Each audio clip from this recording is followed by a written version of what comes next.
19వ వచనము 20వ వచనము చదువుకుందాం. 19, 20. Matthew chapter 14 verse 19 and 20.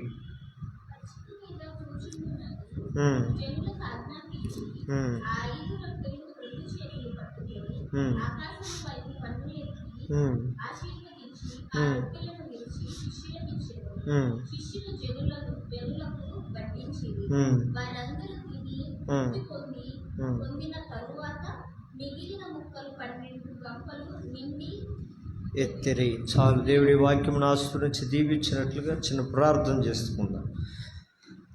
ప్రేమ కలిగిన మా తండ్రి, కృపా కనికరం కలిగిన మా దేవా, మీ పరిశుద్ధమైన మీ నామానికి స్తుతులు స్తోత్రములు. ఇదిగో నా తండ్రి, నీ పరిశుద్ధ దినముందు నీ పరిశుద్ధ ఆలయమునందు ప్రకటించిన మేరకు ఇదిగో ఈ దిన మంగళవారం సంఘ ప్రార్థన తండ్రి మేము నాయన సన్మానించి నీ సన్నిధికి వచ్చినాం.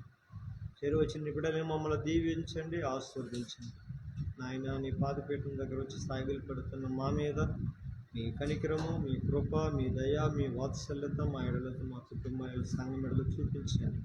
మా పాపములు, మా దోషములు, మా అపరాధం, అవిధేయతలను బట్టి నా ప్రభు కాక వాటన్నిటి నుంచి నీ శిలువ రక్తంతో మమ్మల్ని కడిగి శుద్ధీకరించి నీ కృపా బాహుల్యము చొప్పున మమ్మల్ని క్షమించి ఇదిగో మేము నీ సన్నిధిలో చేయి ప్రార్థనలు విన్నపములు మీరు ఆలకించి ఈ సముఖమందు మీరు నెరవేర్చి మీ మహిమ పొందుకుందుగా కానీ ప్రార్థన చేస్తున్నాం.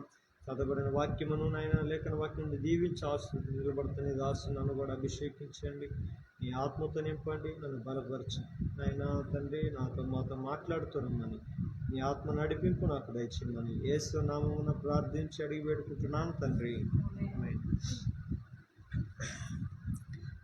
ఇప్పుడు మనం చదువుకున్నటువంటి మాట మనందరికీ సుపరిచితమైనటువంటి మాట.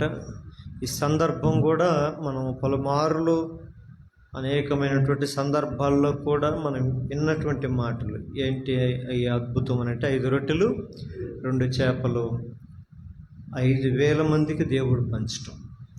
ఈ 5 రొట్టెలు 2 చేపలు 5,000 మందికి పంచటానికి కారణం అవి దేవుని చేతిలోనికి రావటం. దేవుడు ఎప్పుడైతే వారు కూర్చోమని ఆజ్ఞాపించినాడో ఆ 5 రొట్టెలను 2 చేపలను ఆయన పట్టుకొని ఆకాశం వైపు కన్నులెత్తి వాటిని ఆశీర్వదించి ఆ రొట్టెలు విరిచి శిశువులకు ఇచ్చెను. శిశువుల జనులకు వడ్డించరు. చూడండి, ఇక్కడ మనం చదివినటువంటి మాట ఒక గొప్ప అద్భుతం. ఈ అద్భుతం దేవునికైతే సాధారణం కానీ మనుషులకు అసాధారణం. దేవునికి సమస్తమును సాధ్యమే. దేవుడు మన దేవుడు అద్భుతములు చేయవాడని యెషయా గ్రంథంలో మాట ఉంటుంది. ఇదిగో ఏలేరగా మనకు శిశువు అనుగ్రహింపబడినని చెప్పి అక్కడ కొన్ని పేర్లు రాయబడి ఉంటాయి. ఆశ్చర్యకరుడు, ఆలోచనకర్త, నిత్యుడొక తండ్రి అని ఆయన ఆశ్చర్య కార్యములు చేసేవాడు. ఆయన ఆశ్చర్యకరుడు.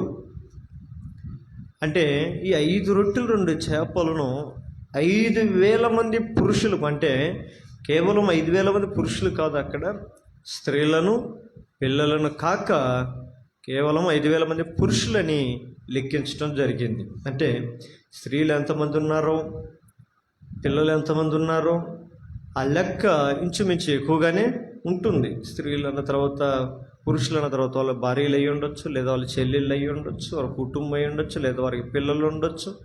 ఇంచుమించు లెక్కకు 2 ఎక్కువగానే ఉండవచ్చు. అయినటువంటి ఈడ ప్రాముఖ్యమైనటువంటి అంశం ఏంటంటే దేవుడు చేసిన అద్భుతం. దేవుడు ఏమైనా చేయగలడు.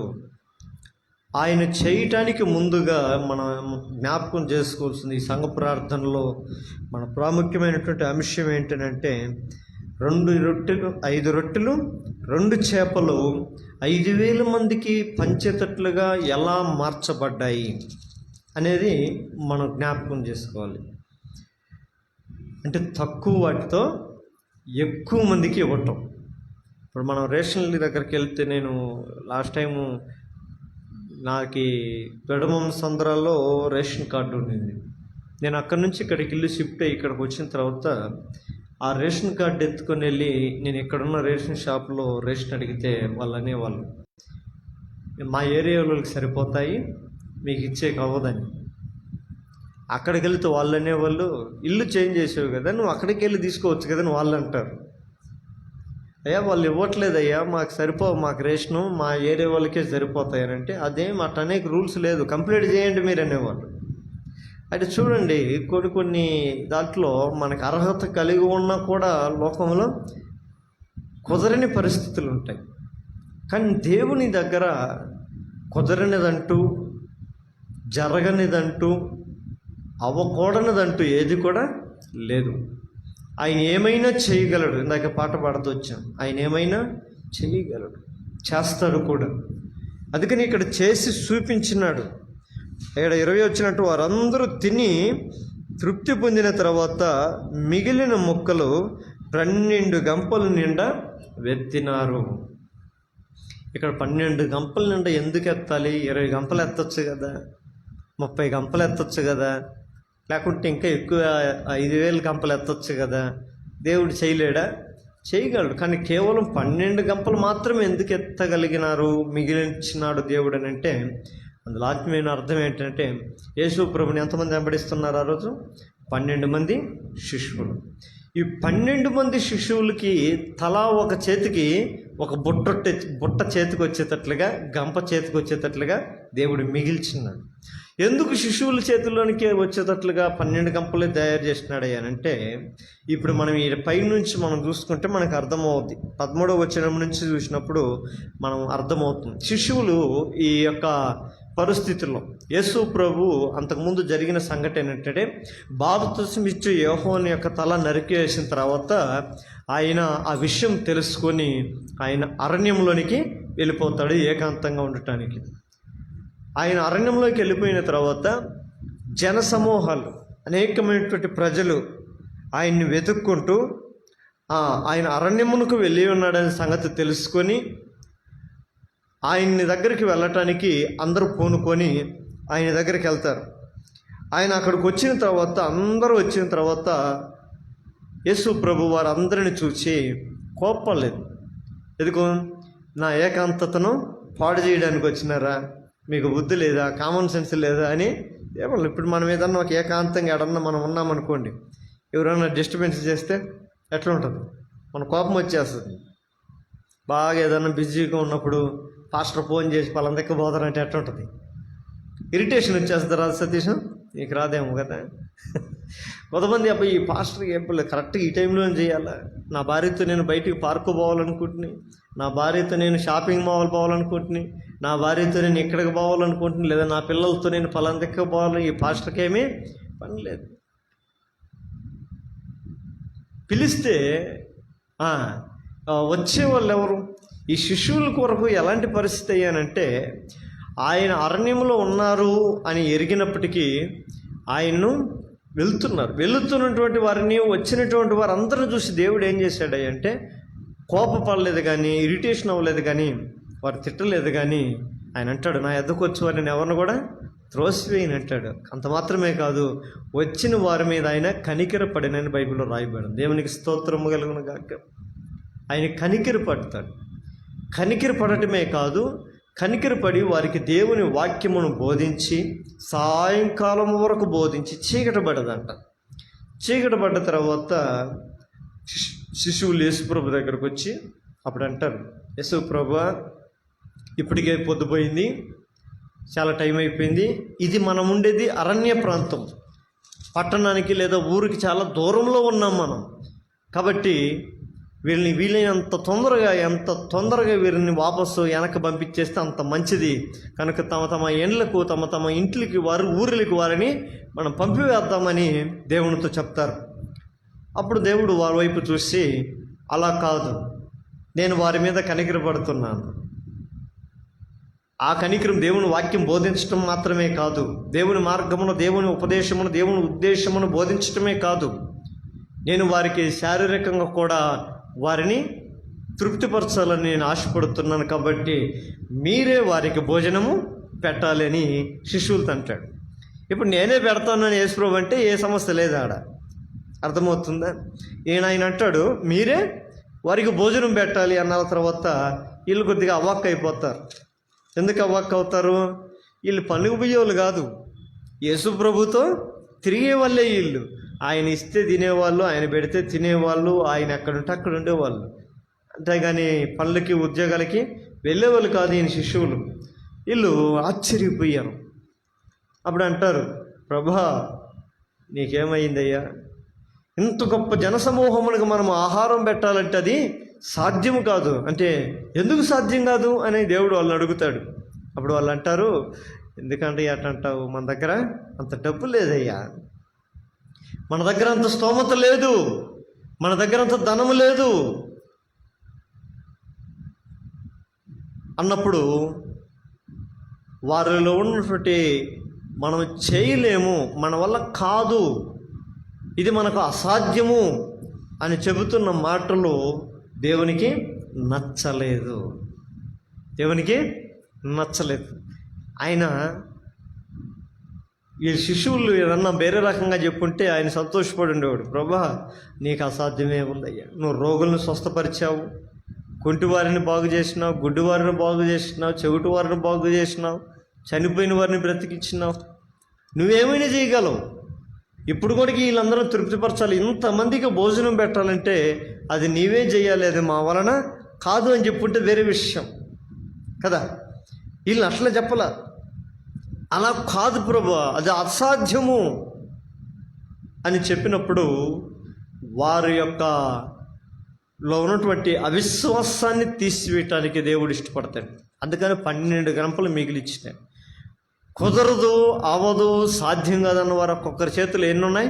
ఒక్కొక్క గంప మిగిలి ఉన్నాయి.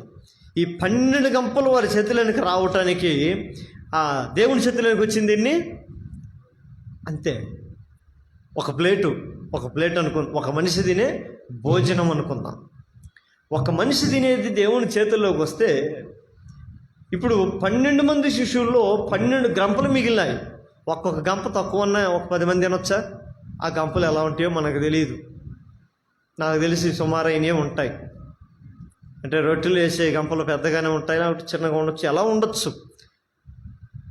లేదంటే ఒక బుట్టలోనిది ఒక మనిషే తినేది అనుకోండి, పర్వాలేదు. ఇప్పుడు ఇది ఒక మనిషి, ఒక పెద్దవాడు, ఒక పురుషులు, ఒక శక్తి కలిగిన వాడు తినే ఆహారం కూడా కాదు యేసుప్రభు చేతిలోకి వచ్చింది. అది ఒక బాలుడు తినే ఆహారం, ఒక చిన్న బాలుడుది ఆహారం అది. ఆయన అంటాడు, మీరు ఆహారం లేదని చెప్పాల్సిన అవసరం లేదు, దయచేసి వారందరిని మీరు లైన్లో కూర్చొని పెట్టండి, ఖచ్చితంగా మనం వారికి ఆహారం పెడుతున్నాం అని చెప్పినప్పుడు వాళ్ళకి ఒక అనౌన్స్మెంట్ చేసినారు. వచ్చిన జనాలకి ఏం చేశారు? అందరూ 50 మంది లైన్గా పంక్తులు తీరి కూర్చోండి అన్న తర్వాత పాపం వాళ్ళకి ఆశే కదా, ఆకలితో ఉంటే, ఎంత ఆకలితో ఉంటే టకటక వచ్చి కూర్చునేసినారంట. అందరూ 50 మంది ఒక్కొక్క లైన్కి 50 మంది కూర్చునేసారంట. కూర్చున్న తర్వాత ఇక్కడ మీ దగ్గర ఆహారం ఎవరి దగ్గర ఉందో కనుక్కోండి. ఆయన అక్కడ ఉండే విషయం ఆయనకు తెలుసు. అప్పుడు ఒక చిన్న బాలుడు వచ్చి, అయ్యా నా దగ్గర 5 రొట్టెలు కేవలం 2 చేపలు మాత్రమే ఉన్నవి అని అన్న తర్వాత, అవి చాలు నా దగ్గరికి తీసుకురండి అన్న తర్వాత దేవుని చేతులనికి వచ్చినాయి. దేవుడి చేతులనికి ఎప్పుడైతే వచ్చినాయో దేవుడు వాటిని ఏం చేశాడంటమ్మా, ఆ 2 చేపలను పట్టుకొని ఆకాశం వైపు కన్నులెత్తి ఆశీర్వదించినాడు. దేవునికి స్తోత్రము కలుగునుగాక. ఆయన చేతులకు వచ్చిన తర్వాత ఆయన ఆకాశం వైపు ఎత్తి వాటిని ఆశీర్వదించి ఆ శిష్యులకి ఇచ్చి పంచమని చెప్పినప్పుడు వారు పంచుతున్నారు కానీ తరగలేదు. దేవునికి స్తోత్రము కలుగునుగాక. ఇక్కడ మనం నేర్చుకోవాల్సిన ఆత్మీయ పాఠం ఏంటంటే,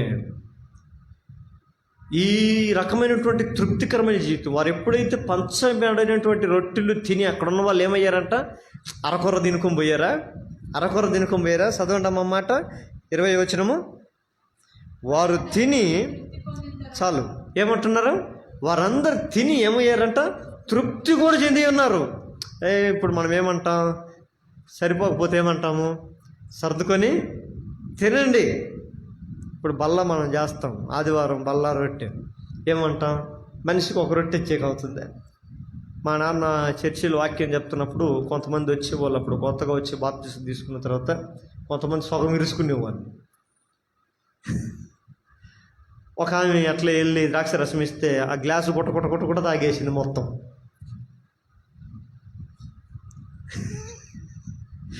గుట్ట తాగేసి ఒట్టి గ్లాస్ చేతికి ఇచ్చింది. మా నాయన ఎట్ట చూసుకొని ఏం అర్థం కాలే ఆయన వచ్చి ఇంకప్పటి నుంచి ప్రతి ఆదివారం ఒక మాట చెప్తా ఉంటాడు, మీరు ఎత్తుకొని గుట్ట మీ ఇంట్లో నీళ్లు తాగినట్టు తాగమాకండి. ఇది మీరెవరు ఇంట్లో నాష్టా చేయని వాళ్ళు, టిఫిన్ చేయని వాళ్ళు వచ్చి ఎడిచి టిఫిన్ కాదు పెట్టేది మీకు, ఇక్కడ మీకు నాష్టా పెట్టట్లేదు. దయచేసి కొద్ది మాత్రమే తీసుకోండి, ఒక చుక్క తీసుకోండి అంటే అప్పటి నుంచి భయపడి అందరూ తాగేటప్పుడు ఉనుకుతుంటే చేతులు.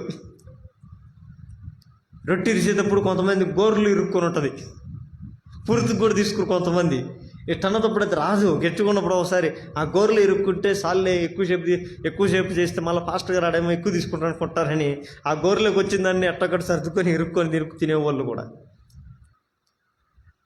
అలాంటిది కాదు, అలాగే పెట్టలేదు దేవుడు. ఎట్ట పెట్టాడంట? తృప్తిగా వారందరూ తిని తృప్తి చెందినారు. ఆ ప్రియమైన దేవుని బిడ్డలారా, మన జీవితాలు, మన కుటుంబాలు, మన బ్రతుకులు, మన సంఘం అలా ఉండాలి, తృప్తి చెందేటట్లుగా దేవుడు ఆశీర్వదించునుగాక. ఆ రీతిగా తృప్తికరమైనదిగా, ధన్యకరమైనదిగా, సమృద్ధికరమైనదిగా, క్షేమకరమైనదిగా, సంపూర్ణకరమైనదిగా దేవుడు మన జీవితాలను మార్చాలి అని అంటే మనం ఏం చేయాలి అంటే మొట్టమొదటిగా ఇక్కడ ఎన్నో వచ్చినమమ్మ 21వ వచనంలో అంటాడు, 13వ వచనంలో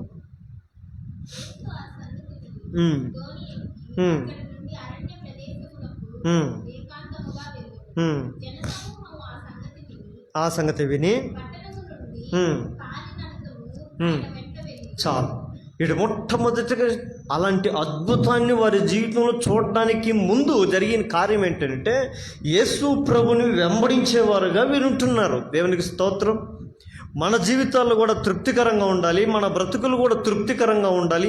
దేవుని కార్యాల చేత మన కుటుంబాల్లో సర్వసమృద్ధి కలిగిన సంఘం వలె మన సంఘం కూడా ఉండాలి అని అంటే మన సంఘంలోని ప్రజలు, జనసమూహం, మన కుటుంబాలు అన్నీ కూడా ఏం చేసేవారిగా ఉండాలంట? యేసును వెంబడించేవారుగా ఉండాలి. అంటే ఆయన ఎక్కడికి వెళ్ళాడు? అరణ్యంలోనికి వెళుతున్నాడు. అరణ్యం ఎట్లా ఉంటుంది?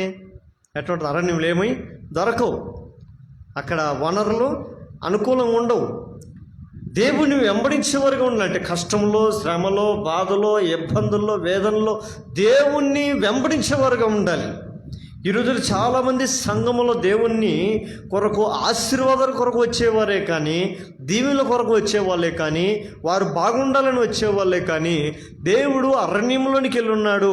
ఆయనతో పాటు మనం వెళ్ళాలి, ఎక్కడికైనా ఆయనతో పాటు వెళ్ళాలి, ఎక్కడికైనా ఆయనతో పాటు మనం ప్రయాణం చేయాలని దృక్పథం కలిగిన సంఘస్థులు కలిగి ఉండే సంఘాలు ఈ రోజుల్లో చాలా తక్కువ. అలాంటి వారు తమ జీవితంలో ఎప్పటికీ అద్భుతములు చూడలేరు, గొప్ప కార్యాలు చూడలేరు. అరణ్యకరమైనటువంటి జీవితంలో కూడా దేవుని వెంబడించేవారుగా మనం ఉండాలి. అలా వెళ్ళినప్పుడు దేవుడు ఆ దగ్గరకు వచ్చిన వారి మీద ఆయన కనికిర పడతాడు. ఆయన వెంబడించే వారిని ఆయన కనికిర పడతాడు. ఆయన్ను అనుసరించే వారి మీద ఆయన కృప చూపుతాడు. ఆయన అడుగుజాడల్లో నడుచుకునే వారిని ఆయన ఆదరిస్తాడు. ఈ రోజుల్లో మనందరము కూడా, మన సంఘం కూడా ఒకవేళ 5 రొట్టెలు 2 చేపల మంది ఒక తక్కువ కలిగినటువంటి వారమేంటి, మన వలన అసాధ్యము ఏంటి? ఈ సంఘాన్ని పోషించాలంటే ఉండేది తక్కువ మంది, అసాధ్యం అనుకోవచ్చు. ఉండేది సంఘ ప్రార్థనకు వచ్చే తక్కువ మంది, మన ప్రార్థన ఏం పవర్ ఉంటుంది అనుకోవచ్చు. గృహగుడుగులకు వచ్చే తక్కువ మంది, మన వల్ల ఏమవుతుంది? అందరూ వస్తే బాగుండు అని అనుకోండి. అందరు రావాల్సిన అవసరం లే, కొంతమంది వచ్చిన ఆ కొంతమందిలో సమర్పణ కలిగి దేవుని చేతుల్లోకి వెళ్ళేవారు ఉండేవారుగా ఉంటే చాలు. ఆమేన్. ఇక్కడ అందరు రాలా, చాలామంది రాలా. ఎవరో ఆయన మీద విశ్వాసం ఉన్నవారు, ఆయన అంటే ప్రేమ కలిగిన వారు, ఆయన బోధ పట్ల, ఆయన మాట పట్ల ఆపేక్ష కలిగిన వారు. అది అరణ్యం అని చూడాల, అక్కడ బస్సు ప్రయాణాలు ఉన్నాయా, గాడిదల మీద వెళ్ళొచ్చా, గుర్రాల మీద వెళ్ళొచ్చా, ఒంటెల మీద వెళ్ళొచ్చా అని ఏం ఆలోచించుకోలే. ఎలా వెళ్ళారంటమ్మా? 13 ఏమంటున్నాడు?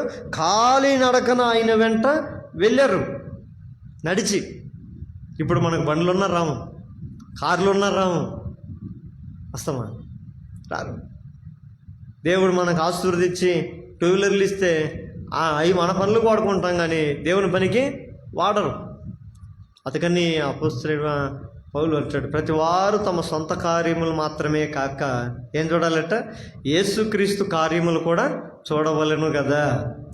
సొంత కార్యాల కొరకు మనం వాడుకునేవి కూడా ఒక్కొక్కసారి దేవుని కొరకు కూడా వాడుకోవాలి. ఇదే కాళ్ళు ఎక్కడికైనా నడవాలంటే మనం వెళ్ళిపోతాం కదా, ఎక్కడికైనా వెళ్తాం. ఆ కాళ్ళు మన ఇష్టమైనట్టుగా వెళ్ళటానికి దేవుడు మనకి ఇచ్చాడు అనుకుంటే తప్పు. మనకి ఇష్టమైన నడుచుకుంటే అప్పుడప్పుడు ఆయనకి ఇష్టమైన వాటిలో కూడా కాళ్ళను నడిపించాలి, పంపించాలి, వాడుకోవాలి. అప్పుడు ఆ కాళ్ళకు ధన్యత ఉంటుంది. ఆమేన్. దేవుడిచ్చిన కాళ్ళకు ఒక ధన్యత. ఎంతచోటికి సినిమా హాల్కి నడవడమేనా, పార్కులకు నడవడమేనా, పబ్లకు నడవడమేనా, లేకుంటే పెళ్ళిళ్ళకి నడవటమేనా, ఫంక్షన్కి వెళ్ళటానికేనా?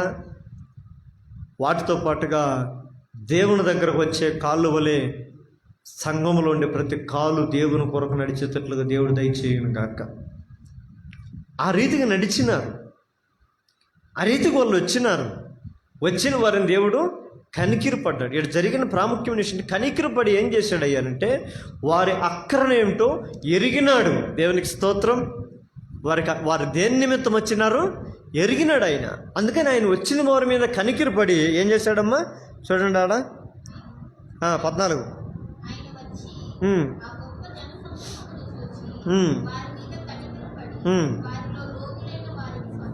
చూడండి ఏం చేశాడంట. అక్కడికి ఎందుకు వచ్చినారంట? కొంతమంది ఎందుకు వచ్చినారంట? బాగుపడాలని వచ్చినారు. దేవునికి స్తోత్రం.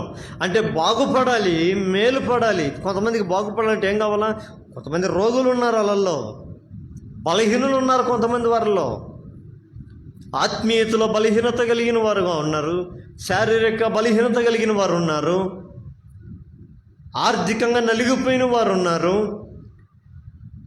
సమాజంలో కొన్ని ప్రతికూల పరిస్థితి వలన సమాధానం కోల్పోయిన వారు ఉన్నారు. వాళ్ళందరూ అక్కడికి వచ్చిన తర్వాత వారందరిని చూసి ఆయన కనికిరపడి వారిలో కొందరిని ఏం చేశాడు? ఆయన స్వస్థపరిచినాడు. దేవునికి స్తోత్రం కలుగుగా. ప్రభు కొరకు మనం ప్రయాసపడితే మన ప్రయాసం ఏమాత్రం కూడా, అందుకని వాక్యం ఏముంది? క్రీస్తునందు మీ ప్రయాసం ఏమాత్రం కూడా వ్యర్థము కాదు.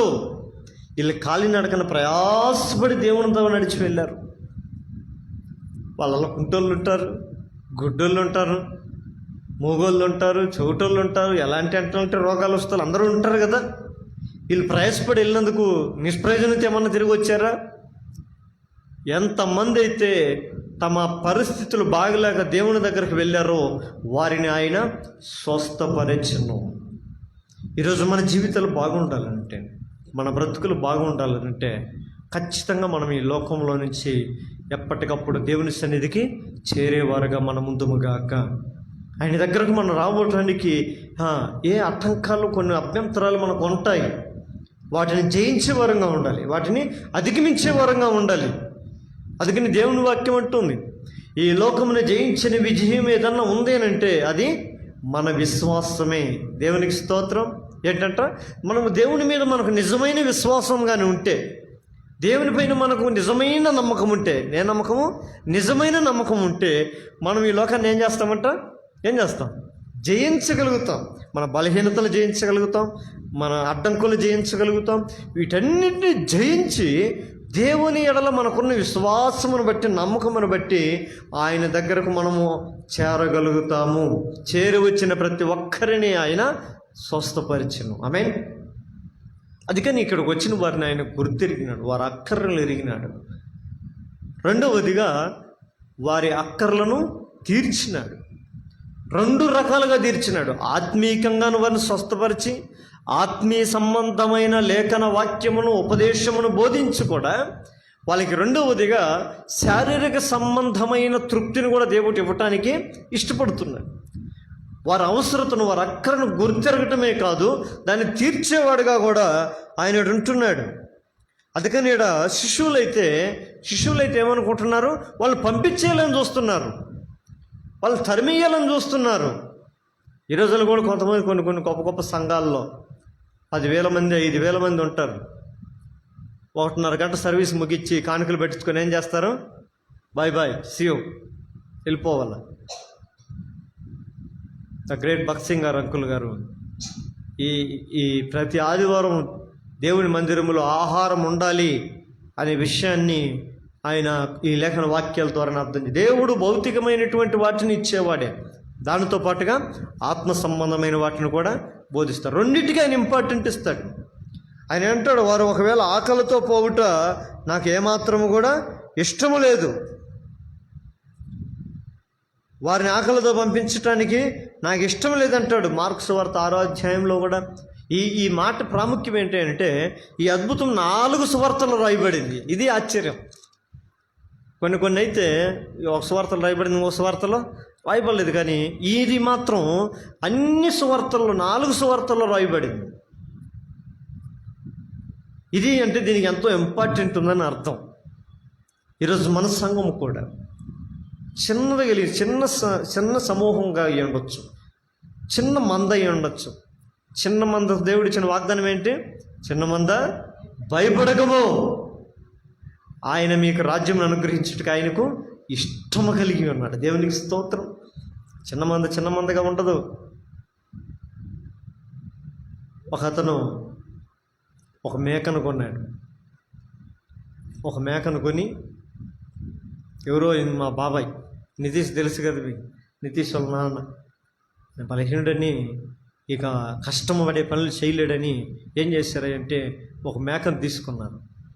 6 నెలలు ఆ మేకను సాకినాడు. అది 2 పిల్లలు చేసింది. ఆ 2 పిల్లలు ఆయన మళ్ళీ ఒక సంవత్సరం పాటు సాకినాడు. ఆ 2 మళ్ళా 2 వేసాయి. అట్లా త్వరతగితిని ఒక 3 సంవత్సరాల్లోని వాళ్ళ ఇంట్లో 40-50 మేకలు అయ్యాయి. ఆ 40-50 మేకలు అయిన తర్వాత ఒక్కసారిగా ఆ పెద్దవాటన్నిటినీ ఒక్కసారిగా ఒక 3 లక్షలకి ఎంతో అమ్మేశారు. ఆ అమౌంట్ తీసుకుని బ్యాంకులో డిపాజిట్. ఈ మిగిలిన పిల్లలు ఒక 20 ఎన్నో ఉన్నాయి. ఆ పిల్లలు మళ్ళీ ఒక 7 నెలలు 8 నెలలు ఒక ఏడాది పాటు పెంచి మళ్ళీ ఇంకొక 2 లక్షలకి అమ్మేశారు. ఇప్పుడు ఆ డబ్బు ద్వారా వాళ్ళ ఇంట్లో పెద్దవాడు నవీన్, మా తమ్ముడు, వాడేం చేశాడంటే కొద్దిగా డబ్బు తీసుకొని, నేను ఏదన్నా ఒక ఉపయోగపడే పని చేయాలని ఎక్కడికో ఒక కోచింగ్కి వెళ్ళి ఏదో ఒక సెంటర్లో చేరి ఒక ఉద్యోగం కొరకు ఏదో కోచింగ్లో చేరి ఒక 3 సంవత్సరాలు కష్టపడ్డాడు. అదైన తర్వాత వాడికి ఒక బ్యాంకులో ఒక ఉద్యోగం దొరికింది, దేవుని మహాకృపను బట్టి. ఆవిడ ఉద్యోగం రావటం, ఆ ఇంట్లో పరిస్థితుల్లో దేవుడు అన్నిటిని ఆశీర్వదించడం, వాళ్ళ చెల్లెలకి పెళ్లి చేసేటప్పుడు ఒక్క అన్నా పైస కూడా ఒక రూపాయి అప్పు లేకుండా వివాహం ఘనంగా జరిగించటం. చూడండి, అంటే ఒక్కదాని ద్వారా ఏం చేశారు, వృద్ధి చెందినారు. ఈరోజు మన సంఘములో కూడా మనం కూడా ఎలా ఉండాలి అంటే వృద్ధి చెందే వారంగా ఉండాలి. ఒక చెట్టు విత్తనం, ఒక పుచ్చకాయ విత్తనం ఎత్తుకొని పోయి భూమిలో వేస్తే అది ఎన్ని పుచ్చకాయలు కాస్తుంది? ఒకటికన్నా తక్కువ కాసిద్దా? కనీసం ఒక 2 కాయలైనా కాస్తుంది కదా. ఒక్క ద్రాక్ష విత్తనం ఎంత ఉంటుంది సతీష్? కంట్లో నలిసాలంతలాగా ఉంటుంది. ఆ ఒక్క విత్తనము ఎన్ని ద్రాక్షలను ఫలింపజేస్తుంది. అది బ్రతికి జీవం కలిగిన దేవుని సంఘములో కూడా, దేవుని మందిరములో కూడా మనము కూడా ఆ రీతిగా ఫలించే క్రైస్తవుల వలె మనం ముందుగాక ఫలించాలి. మనం ఫలించకపోతే ప్రయోజనం లేదు. ఫలించుటను బట్టి దేవునికి మహిమ కలుగుతుంది, మనకు ప్రయోజనకరం అవుతుంది. ఫలించకపోతే మనకి ప్రయోజనం లేదు, దేవునికి మహిమను లేదు. కాబట్టి సంఘములో ఉన్న ప్రతి విశ్వాసి కూడా, ప్రతి కుటుంబం కూడా ఆత్మ పరిశీలన చేసుకోవాలి. నేను వెళ్తున్న సంఘములో, ఆ జీవము కలిగిన దేవుని మందిరములో ఆ జీవముతో పాటు నేను నింపబడి దేవుని జీవమును బట్టి నేను వృద్ధి చెందుతున్నానా? ఫలిస్తున్నానా? 5 రొట్టెలు 2 చేపలు దేవుని చేతిలోనికి వెళ్ళి ఆశీర్వదించబడి 5,000 మందికి ఆహారమును సమృద్ధిగా తృప్తికరంగా పంచినట్లుగా ఈ మన కొద్ది మంది యొక్క జీవితాలు దేవుని చేతిలోనికి వెళితే దేవుడు మనల్ని ఆశీర్వదించి మనల్ని గణపరిచి మన ద్వారా దేవుడు సంఘాన్ని కూడా నింపగలడు. దేవునికి స్తోత్రం. కాబట్టి మనం ప్రార్థన చేయవలసింది ఏంటంటే, ప్రాముఖ్యంగా దేవాన్ని సంఘములో మేము కొద్దిమంది వారంగా ఉండొచ్చు. మేమందరం నీ చేతిలో ఉండడానికి ఇష్టపడతాం. ఒక గొర్రె ద్వారా అనేకమైన గొర్రె పిల్లలు ఫలించినట్లుగా, వృద్ధి చెందినట్లు, సంతానం విస్తరించినట్లుగా దేవ మా సంఘాన్ని కూడా ఈ ఉన్న కొద్ది మందిని మేమేం చేస్తున్నాము? నీ చేతిలో పెడుతున్నాం. ఇప్పుడు దేవునికి ఇవ్వాలంటే మనస్ఫూర్తిగా మనకు కూడా ఇవ్వడానికి చిన్నపిల్లలు ఇచ్చే మనసు ఉంటుందా మనకి? యాక్చువల్గా ఈరోజు కొంతమంది ఉంటారులేండి, కొంతమంది నోట్లేదు కూడా ఊడబిక్కుంటారు. ఒకవేళ వాళ్ళు తింటుంటే కింద పడి గిలగిల కొట్టుకుంటారు, అది నాది అని. ఈ యాక్చువల్లీ చిన్నపిల్లలకి ఇచ్చే మనస్తత్వం ఉండదు. కానీ ఈ చిన్నపిల్లవాడు పిల్లవాడే కానీ గుణములు మాత్రం చాలా గొప్పవాడుగా ఉన్నాడు. అందుకని తన స్వభావాన్ని బట్టి అక్కడ అనేకుల ఆకలి తీర్చడానికి తను త్యాగం చేసుకున్నాడు. తను దేవుని దగ్గరికి తీసుకెళ్ళి ఇవ్వట్లో ఏమాత్రం కూడా సందేహపడలేదు. ఆయన చేయగలిగినట్లుగా శిశువులు నమ్మలేదు, కానీ శిశువులు సరిపోవనుకున్నారు. కానీ ఓ చిన్న పిల్లవాడు వెళ్ళి దేవుని చేతిలోకి పెట్టాడు. నా ప్రియమైన దేవుని బిడ్డలారా, ఈ రాత్రి మనం జ్ఞాపకం చేసుకోవాల్సింది మన సంఘం కొరకు, సంఘ ప్రార్థన కనుక. ఆ రీతికి ఎంతమంది అయితే 5 రొట్టెలు 2 చేపలు వృద్ధి చేసి వాటిని విస్తరించినట్లుగా మా సంఘములో ప్రజలను కూడా ఆ రొట్టెల వలె, ఈ ఆలయం కూడా రొట్టెల నిలయం వలె దేవాన్ని విస్తరింపజేయుదుగాక. అనేకులు ఈ స్థలంలోనికి వచ్చి తృప్తిపరచబడి జీవితం కలిగిన వారి వలె ఉందురుగాక అని మనం ప్రార్థన, మోకాళ్ళ మీదకి వద్దాం. మోకాళ్ళ మీదకి వచ్చి ప్రార్థన చేద్దాం. ప్రతి ఒక్కరు కూడా కళ్ళు మూసుకొని సియోను మందిరము కొరకు, సియోను ఆలయం, మొదటిగా సంఘంలో ఉన్నటువంటి వారు మన సంఘము సమృద్ధికరమైనదిగా ఉండాలి అంటే, తృప్తిపరచబడిన సంఘం వలె ఉండాలంటే, ఈ అద్భుతమైన కార్యము ఆ అరణ్యములో జరిగినట్లుగా ఈ జీవం మిగిలిన దేవుని సంఘములో కూడా దేవుడు మన ప్రార్థన బట్టి జరిగించినగాక. కారణం ఆ సంఘం ఆ రీతిగా అద్భుతాలు చూసి సంఘం ఉండాలంటే సంఘములో ఉన్న జనసమూహం కాలినడకన ఆయన వెంబడించినారు. నా ప్రియమైన మన బిడ్డలారా, మనం కూడా ఈ రాత్రి దేవ సంఘములో ఉన్న ప్రతి కుటుంబాన్ని మేము జ్ఞాపకం చేసుకుంటున్నామయ్యా. ప్రతి కుటుంబం నిన్ను వెంబడించే కుటుంబంగా ఈరోజు లోకాన్ని వెంబడిస్తున్నారు, ధనాన్ని వెంబడిస్తున్నారు, మనుషుల్ని వెంబడిస్తున్నారు, సుఖ సంతోషాలను వెంబడించుకుంటున్నారు. మనుషులు తమకు ఇష్టమైన వాటిని కోరుకొని వాటిని వెంబడిస్తున్నారు. తండ్రి, ఆత్మ సంబంధమైనటువంటి వాటిని పొందుకున్నట్టుకు ఇది మొదలుకొని సియోను సంఘంలో ఉన్న ప్రతి కుటుంబం నిన్ను వెంబడించే కుటుంబం వలె ఉండాలి. వారి కాలి నడకన ఏ రీతిగా నువ్వు అరణ్యములో ఉన్నప్పటికీ కూడా విషయం తెలుసుకొని అక్కడికి వచ్చినారో, ఇదిగో సంఘములో ప్రతి బిడ్డలో కూడా నాయన నిన్ను వెంబడించే కుటుంబాల వల్ల ఉండాలని మేము మనస్ఫూర్తిగా మేము ప్రార్థన చేస్తాం. నిన్ను వెంబడించలేక వారు ఏ బంధకాల్లో ఉన్నారో, ఏటిని బట్టి తప్పిపోతున్నారో, ఎక్కడ ఆగిపోయి ఉన్నారో వాటన్నిటిలో నుంచి వారికి విడుదలిచ్చి విమోచనిచ్చి నీ బిడ్డలను మీరు నడిపించండి. ఐగుప్తీయుల నుంచి ఇశ్రాయేలుకు విడుదలిచ్చినట్లుగా సియోను సంఘంలో ఉన్న ప్రతి కుటుంబానికి, ప్రతి బిడ్డకు మీరు విడుదలిచ్చి మీరు నడిపించండి. ఈ సంఘమును వృద్ధి చేయండి. ఇదిగో మా చిన్న ప్రార్థనలు, మా 3 కావచ్చు, 4 కావచ్చు, 2, 3 ఎక్కడ కూడి నా నామను ప్రార్థన చేయరు, వారు ప్రార్థన వింటానన్న తండ్రి. ఆ రోజు 5 రొట్టెలు 2 చేపల్ని చేతులకు వచ్చి వాటిని ఆశీర్వదించి అనేక మందికి వచ్చినట్లుగా ఈరోజు మా ప్రార్థన అనేక మందిని ఈ ఆలయంలోనికి నడిపించేటట్లుగా నీ శక్తి కలిగిన, నీ బలము కలిగిన నీ కార్యాలను యేసు నామములో సియోను పక్షమున జరిగించుదురుగాక. మా ప్రార్థన మేము చేస్తున్నది ఆయన వ్యర్థమైనది కాదు. ఈరోజు నీ సన్నిధి మేము ప్రయాసంతో మేము వచ్చినాం, నీ సన్నిధికి వచ్చినాం, భారముతో మేము ప్రార్థన చేస్తున్నామయ్యా. మాకు ఇచ్చిన మనస్సు సంఘానికి అంతటా దయచేయండి. ఇక రాబోయే దినంలో అనేకులు నింపబడే సంఘం వలె, అనేకులు నీ మందిరం చేత తృప్తిపరచబడేవారు. లోకములో తృప్తిని ఎత్తుక్కునే వాళ్ళే కాదు, లోకములో సంతృప్తిని సంతోషంలో ఎత్తుక్కునేవారు కాదు. నీ యందు తృప్తి కలిగే జీవితాలు ఉండేటట్లుగా నీ బిడ్డలు మీరు నడిపించండి. ఈ సంఘం సమృద్ధికరంగా నింపండి.